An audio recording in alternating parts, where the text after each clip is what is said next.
ته ماله د جهاد فتوی راکې او BMW کې ګرځي چې هغه د 8 کروڑ روپو د محترمو نو عوام بسوي عوام دا سوچونه څنګه دا سوچونه نه کوي یاره جیت په خپل جهاد نه ځي او ته موږ ته د جهاد اعلانونه کوي محترمو نو زه به یو جمله ووایم یو لنډ مثال تاسو ته وایم بعضې خلک ویل چې مولیانو څه وکړه زه وایم تا مولیان پاس کړی کله دي ته ما ته وښیه هلکه پاس به بل شي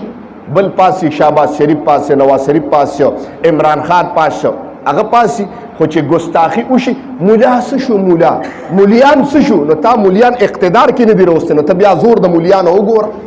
تا مولیانو نه اوټ ورکړی دی چې ته د مولیانو نه ته په کومه خوله باندې د مولیانو نه ګیله کې چې مولیان بس وکي ته مولیان اقتدار کې راوله نو بیا ته ګیله وکړه او که بیا مولیانو څه ونه کړه نو خره او سپي پې باندې واچوه اول خو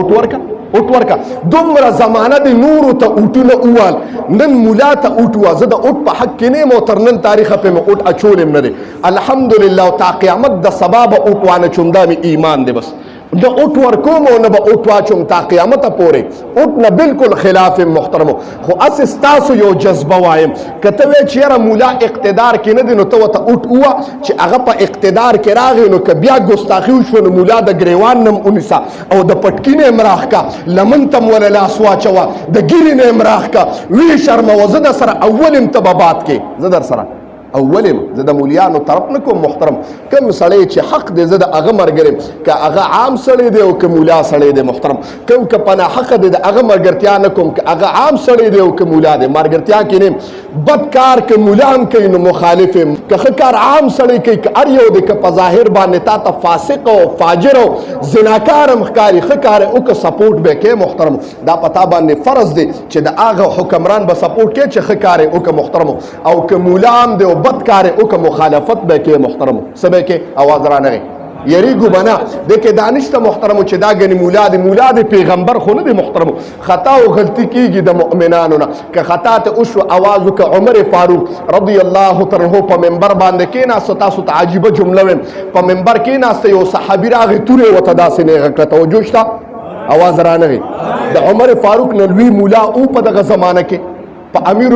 ماوی 22 لاک مربع میل باندې حکومتو او ماوی حکومت انداسې حکومتو چې د روم بادشاهانو به د عمر نه موردون او بدرېدل الله دومره وحشت او دغه ورکړو د هغې وجه څه محترم ایماني جذبه او غیرت پکې یو صحابي ورته مخې ته ودرېده وایي عمره ودرېږه راکوشه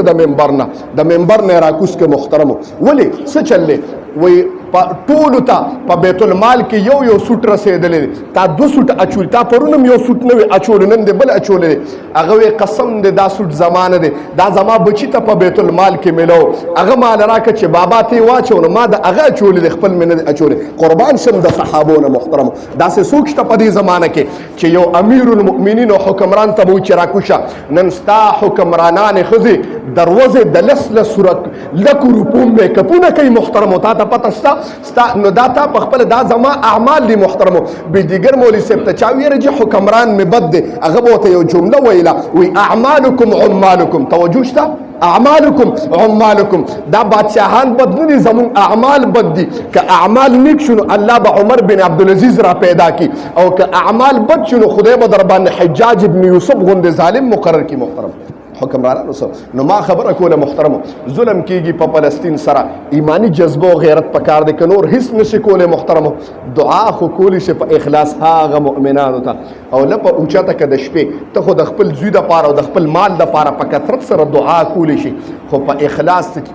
چرته فلسطین ته دعا کړې د هغه ماشومانو ته ما وی دومره په تاریخ اسلام کې دومره هغې لور پرې نه ښوده او ښځې پرې نه ښوده اسپتال یې پرې نه ښوده څاروي پرې نه ښوده محترمو بس درستې نه اوباسي او تاسو ته پته ده د هغه مؤمنانو ټوکړې د اسمانونو سره جنګېږي محترمو په بمونو کې ټوکړې واچي او تر اسمانونو پورې جنګېږي بیا په لپو باندې د فلسطین د مؤمنانو ټوکړې راجمع کوي ته دعا نشي کولی مؤمنه په حق او سچ باندې هر مانځه کې دعا وکړه خدایه دا د جناب محمد رسول الله امتیان دي خدای زه دعا کوم دعا نبی اسلام مبارک په مجاهدینو ته دعا کوله په امت محمدیه باندې چې به ظلم کېده